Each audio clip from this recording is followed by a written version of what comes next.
Zaman Republik Indonesia Serikat. Sesudah Indonesia merdeka, maka orang Belanda merasa haknya masih ada untuk memerintah di sini. Padahal mereka itu menyerah kepada Nippon tanpa syarat apa-apa. Artinya, haknya sudah lepas sama sekali. Dengan pertolongan Inggris dan Amerika, maka Belanda datang lagi. Peperangan antara kita dengan Belanda baru sengit pada tahun 1948. Tokoh-tokoh bangsa kita pada masa itu seperti F.T. Tobing selalu ikut bergerilya, tak dapat dilupakan.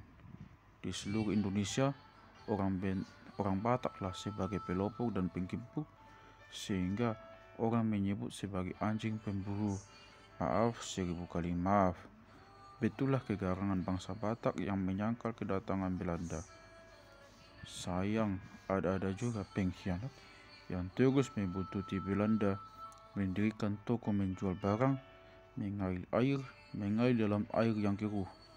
Orang Belanda tak lama berada di tanah Batak, tak sampai 2 tahun.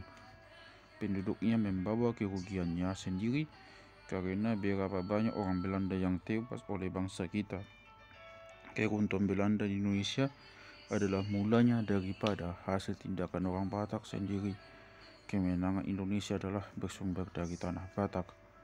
Panglima tertinggi Belanda, Jenderal Spoor, tertembak mati di antara padang Sidempuan dengan Sipirok dekat Situmba. Lalu orang Belanda putus asa, dan atas desakan pikiran umum dari seluruh dunia, diadakanlah permusyawaratan meja bundar yang disebut Konferensi Meja Bundar di kota Den Haag.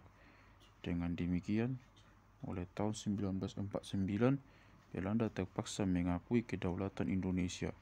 Kita merdeka, terjadilah Republik Indonesia Serikat.